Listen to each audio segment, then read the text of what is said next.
Bonjour, bonsoir à tous et bienvenue dans ce top. Oui, ça faisait très longtemps. Et aujourd'hui, on va parler ninja. La dernière fois, on s'était penché sur les meilleurs moments de GTO. Et après notre prof décoloré préféré, il est temps de passer à un manga tout aussi culte, Naruto. Pour être très global, parce que je pense que beaucoup d'entre vous connaissent déjà, le manga raconte l'histoire de Naruto, un jeune garçon du village de Konoha qui souhaite devenir Hokage. L'équivalent du président local quoi. À cause du démon renard à 9 queues, en lui, Naruto est persécuté et mis au banc de la société depuis son enfance. Mais loin de se décourager, il fera tout pour prouver sa valeur et devenir le meilleur ninja. Voilà globalement ce qu'est Naruto. Et pour le reste, je pars du principe que vous connaissez un minimum l'œuvre de Kishimoto Sensei. Et là, je vais parler aux fans. Déjà, vous vous doutez bien que ce genre de top reste subjectif. Mais surtout, ici, il n'y a que très peu de classement dans mes choix. Dans le sens où je cherche pas à dire quel est le meilleur ou le moins bon moment de tous. Limite, je pourrais pas dire quels sont mes préférés. Voyez ça comme une sélection. Une sélection qui a été pas mal compliquée à faire. Car quoi qu'on pense de Naruto, le manga a eu tellement de moments incroyables qu'en choisir une dizaine a été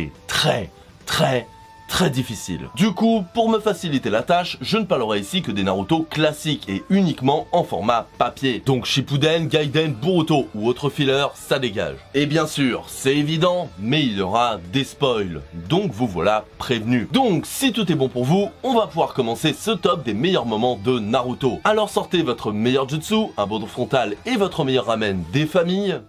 Et c'est parti.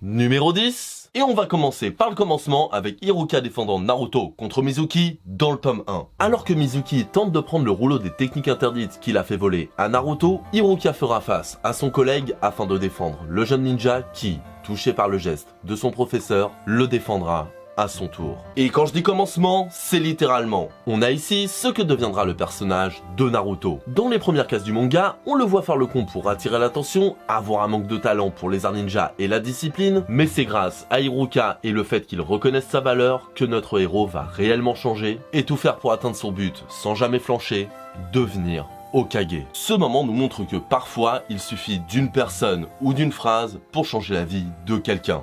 Et c'est ce qu'a fait Iruka pour Naruto. Numéro 9, on continue avec une phrase tout aussi lourde de sens mais bien plus néfaste dans ses répercussions.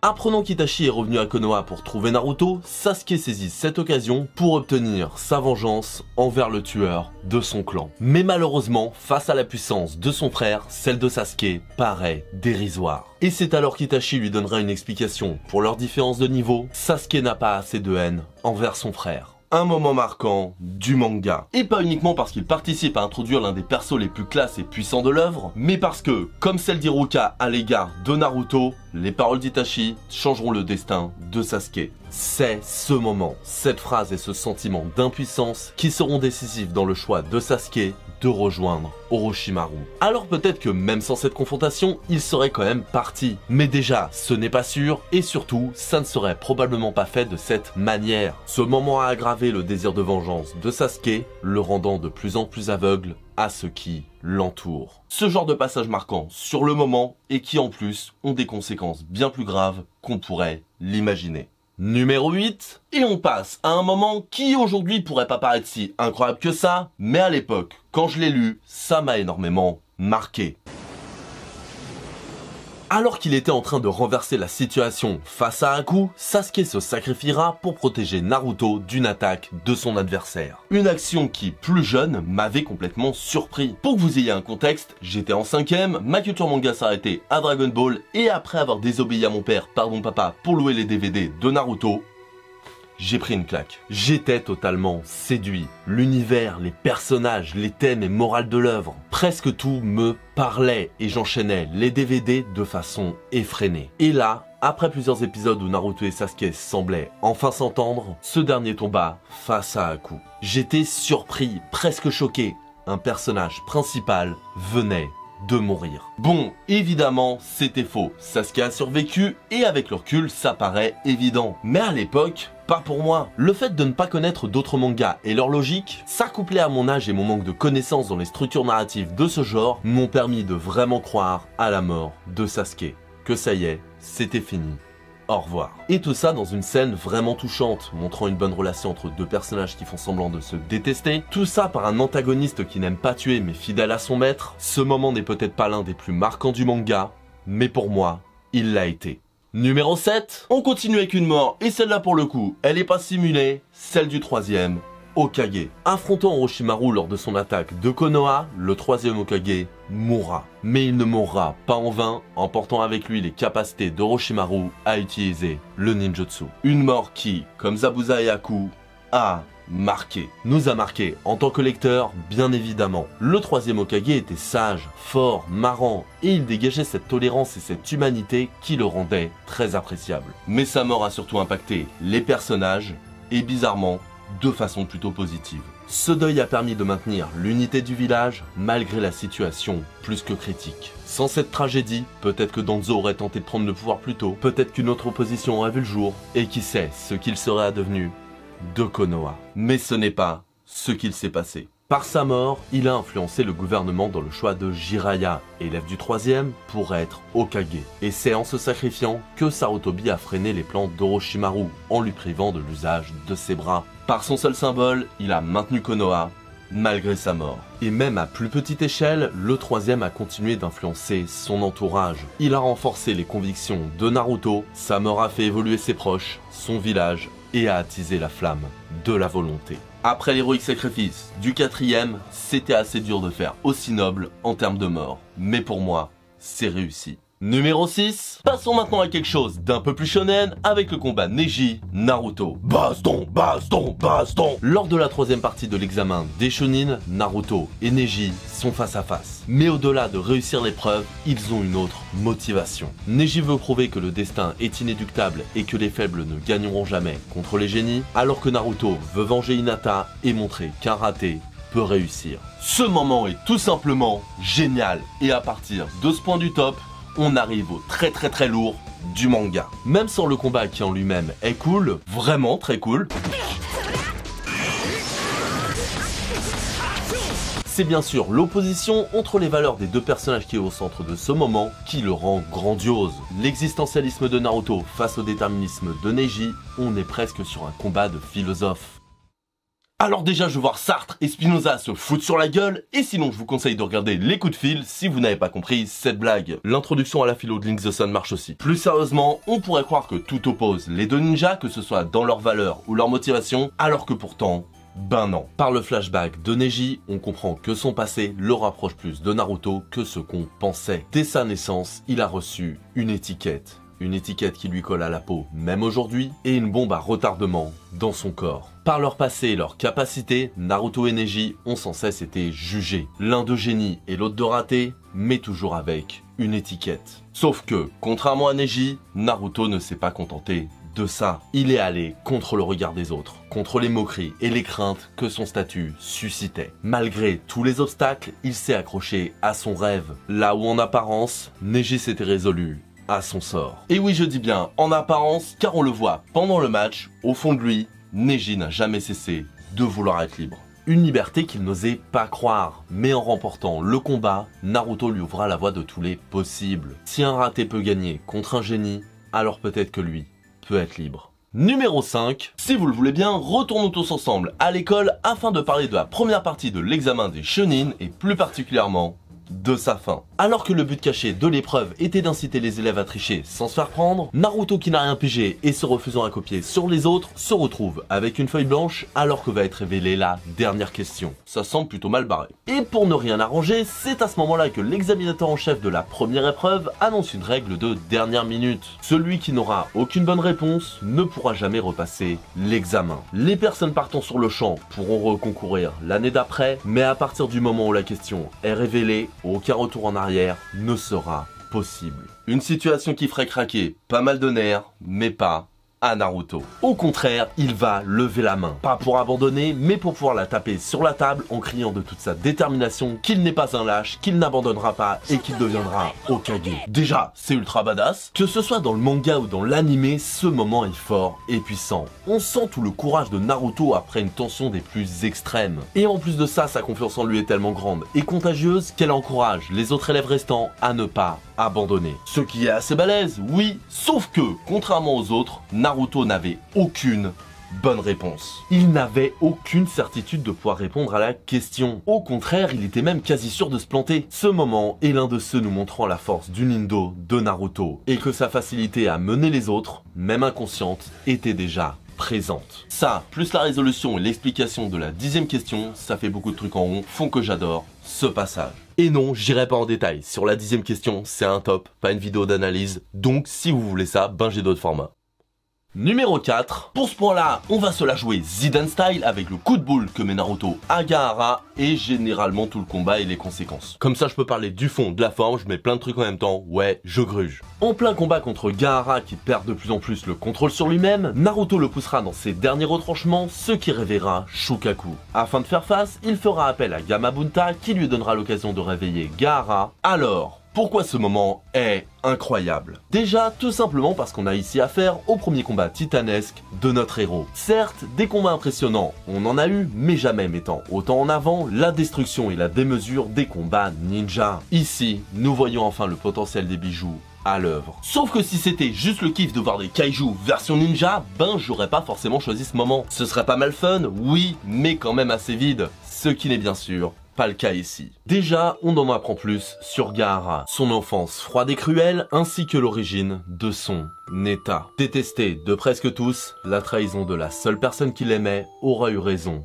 de sa santé mentale. Et je sais pas pour vous, mais moi, j'y vois des points communs avec ses adversaires. Comme Sasuke, Gaara s'est fait trahir par la personne en qui il avait le plus confiance. Et comme Naruto, il porte en lui un démon causant sa solitude et la haine des autres. Tous les trois se sentent seuls, ont une rage au fond d'eux et ont plus de similarités qu'on pourrait le croire. Mais justement, avec autant de points communs, qu'est-ce qui les différencie réellement? Eh bien la réponse est dans les deux premiers points abordés dans Stop. Là où Naruto a eu Hiruka pour le soutenir, Gaara a été seul. Et là où Sasuke a toujours été admiré de tous, Gaara était haï. Des différences majeures qui pourtant n'empêcheront pas Sasuke de rester dans le passé et de se faire dévorer par la haine. Et c'est pour ça que Sasuke a échoué là où Naruto a réussi. Oui, on pourrait me dire que c'est une question de bijoux. Et c'est en partie vrai, mais pas seulement. Ce sont les convictions de Naruto, son refus d'abandonner les autres et sa reconnaissance sans faille pour les personnes qui l'ont sorti de sa solitude qui lui ont permis de gagner.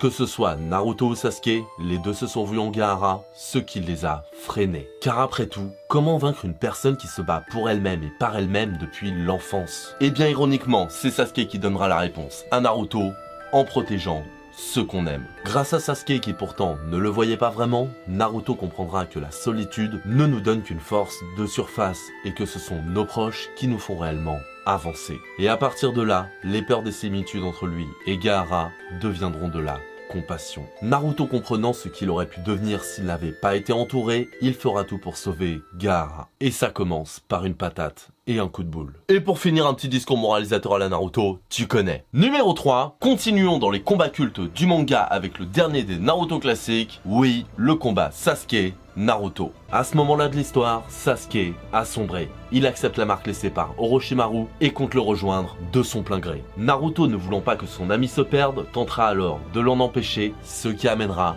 à ce combat épique. Mais qui, je vous avoue, n'est pas mon préféré du manga. Alors, sans rentrer dans les détails, parce qu'on n'est pas là pour ça, je trouve que c'est avec ce combat qu'on commence vraiment à franchir la frontière du too much. Avec un max de discours, de flashbacks, de montée en puissance tellement grosse que la stratégie peut aller se faire foutre, trop d'éléments qui font que, même si à l'époque j'avais adoré, aujourd'hui, et surtout après avoir vu Shippuden, qui ira encore plus loin, j'aime toujours, mais beaucoup moins. Mais c'est que j'aime pas me faire des amis, moi, dis donc. Mais du coup, si j'aime ce combat, mais pas tant que ça, pourquoi il est dans ce top? Eh bien, tout simplement pour la relation Naruto-Sasuke. On savait qu'on était devenus amis.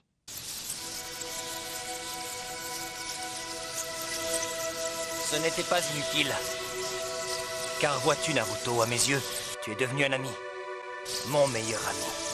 Cette simple phrase, pour moi, résume quasi tout. Pendant une grande partie du manga, on voit que malgré leur aversion mutuelle de façade, Naruto et Sasuke s'apprécient, au point même de développer une rivalité et une amitié. Mais à côté de ça, on voit aussi que si Naruto avance, évolue et apprend du monde qui l'entoure, Sasuke, lui, malgré un gain de puissance, reste quasi le même du début à la fin. Ce qui fait que d'avance, la mission de Naruto va être un échec. Peu importe qu'il apprécie Naruto, peu importe à quel point il se sent bien à Konoha, la haine de Sasuke l'aveugle. Il serait prêt à tuer la personne qu'il considère comme son meilleur ami pour arriver à ses fins. Et le pire, c'est que ce combat nous montre que ça aurait pu être évité. Si enfin l'un des deux avait fait un pas vers l'autre, peut-être que le vide dans le cœur de Sasuke aurait été rempli. Sauf qu'à ce moment-là du manga, on se rend compte que malgré les moments où Sasuke semblait s'améliorer, qu'il allait vers les autres et considérait mieux Naruto, au fond de lui, rien n'avait changé. Et qu'il a suffi d'une vision d'Itachi pour qu'il plonge dans la haine sans la moindre hésitation.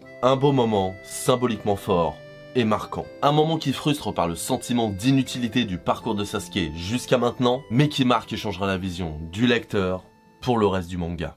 Numéro 2, partons maintenant sur quelque chose de plus joyeux, la mort d'Aku et Zabuza. Et je suis même pas ironique. À la fin du combat, sur le pont Naruto, Aku mourra en protégeant Zabuza, mais malgré tout, ce dernier succombera à son tour en voulant venger Aku. Ils finiront alors leur vie l'un à côté de l'autre, allongés sous une neige tombante. Je vous jure c'est joyeux. Mais pourquoi j'aime autant ce moment? S'il m'a autant marqué, c'est déjà pour le non-manichéisme de son propos. Rien n'est tout blanc ou tout noir et Zabuza n'est pas un monstre de haine, mais juste une personne avec des objectifs et des convictions différentes de celles de Naruto. Une fois son contrat rompu, Zabuza cessera d'attaquer Kakashi, n'ayant plus aucune raison de continuer un combat inutile. Après, c'est pas un saint non plus. Et pour Aku, il n'a jamais voulu se battre, mais le faisant malgré tout, car ses valeurs morales sont à ses yeux moins importantes que la dette qu'il a envers Zabuza. Et c'est ici que Naruto et le lecteur vont vraiment comprendre ce qu'est le monde des ninjas. Nous ne sommes pas dans un univers simpliste avec les gentils de Konoha d'un côté et les méchants ninjas ennemis de l'autre, mais bel et bien dans un contexte politique et social nuancé. La vie de ninja est dure et les opinions personnelles ne sont rien face aux ordres et à la mission. L'armée. Bon après, que ce soit pour Naruto ou l'auteur, cette vision sera très éphémère. Et au fur et à mesure du manga, on glissera doucement, mais sûrement, vers quelque chose de plus simple et binaire. Mais bref, on n'est pas là pour parler de Shippuden. On nous montre ici quelque chose de dur, froid et teinté de réalisme noir. Alors pourquoi, malgré tout ça, je dis quand même que ce passage est joyeux? Eh bien j'ai déjà répondu, pour la mort de Zabuza et d'Aku. Aku, par sa mort, n'aura plus jamais à tuer, n'aura plus jamais à faire des choses radicalement opposées à ce qu'il est. Et Zabuza pourra enfin montrer tout son amour envers Aku, son soulagement de savoir qu'il n'aura plus jamais à se battre et aura même la chance de partir à côté de lui. Une fin mélancolique et en demi-teinte, mais malgré tout, optimiste. Alors, vous êtes toujours là? Plus tout le monde j'imagine. Mais si c'est le cas, écrivez ninja 2 petits points suivi de votre personnage préféré de Naruto. Comme ça, je saurai qui il reste, ça fait toujours plaisir à savoir, et puis référencement, ma gueule. Une technique de connard, on peut le dire. En tout cas, merci d'être toujours présent. Et avant de passer au numéro 1, on va se la jouer Link the Sun avec quelques petits bonus que j'aurais voulu placer dans le top, mais non. Le moment où Sakura se coupe les cheveux dans la forêt et décide de changer pour aider ses amis, qui est une bonne idée en soi, une bonne idée d'évolution, que ce soit symboliquement, visuellement ou dans les actes, et en vrai ça pourrait être super cool. Mais malheureusement Kishimoto ne faisant pas grand chose avec Sakura, après ça tombe à l'eau.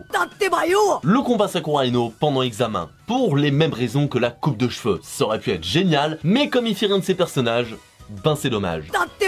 Le moment où Shikamaru et son escouade partis à la recherche de Sasuke se retrouvent coincés dans la meute de terre. Tout le monde pense que c'est un flemmard, un lâche et un peureux qui ne rêve que d'abandonner, et pourtant non. Tout au long de la poursuite contre Sasuke, même s'il a peur, qu'il a la flemme et qu'il a pas envie, et peu importe qu'il n'aime pas du tout le Uchiwa, c'est l'un de ses compagnons, et il le ramènera quoi qu'il arrive. Des moments forts et intenses qui montrent toute la détermination et la vraie personnalité de Shikamaru. Et globalement, généralement, tous les moments drôles, genre Sasuke et Naruto qui s'embrassent, les techniques de harem, les techniques de l'homme ivre, elles sont vraiment très sympas, mais dans un top des moments les plus incroyables du manga, c'est quand même assez compliqué. Surtout un manga comme celui-là, tu as fatalement envie de prendre des moments plus émotionnels qu'humoristiques, et donc tous ces moments, même s'ils sont très bien, ben pour le top, voilà quoi. C'était improvisé, c'était rapide, c'était beaucoup trop rapide, mais bon voilà, c'est fait. Évidemment, liste non exhaustive. Et enfin, numéro 1, voilà, maintenant que ça c'est fait, on va pouvoir passer au numéro 1. Et pour le coup, ça doit vraiment être l'un de mes passages préférés du manga, le dilemme de Rock Lee. Et là, je sais que certains ont fait oui de la tête. Après son combat contre Gaara à l'examen des Chunin, Lee apprendra une terrible nouvelle. Ses séquelles sont trop graves et il ne pourra plus jamais être ninja. La seule personne capable de l'opérer est la légendaire Tsunade, mais même avec elle, Rock Lee n'a qu'une chance sur 2 de réussite. Et en cas d'échec, il mourra. Alors encore une fois, le combat en lui-même est génial, avec de la tension, des techniques et des idéaux qui s'affrontent. On est sur une masterpiece du manga. Mais pour moi, les conséquences vont plus loin. Si on vous privait de votre plus grand objectif, votre plus grand rêve, et si pour pouvoir retenter sa chance de l'accomplir, le seul moyen n'était que de 50% avec une chance sur 2 de mourir, est-ce que vous le feriez? Vous avez 3 heures. C'est un dilemme horrible et je pense honnêtement que beaucoup abandonneraient. Ce qui serait totalement compréhensible et surtout dans le cas de Rock Lee qui est un ninja au retard considérable. Il ne peut utiliser que le corps à corps et tout autre type de technique lui est impossible. Donc dans ces moments-là, comment ne pas laisser tomber? Tout simplement en ayant la volonté et un soutien inébranlable. Même s'il hésite à abandonner, Rock Lee n'arrive pas à se convaincre de laisser tomber son rêve. Il y a mis tant d'efforts, d'énergie et de passion que renoncer, alors que ce serait le choix logique à faire, lui est insupportable.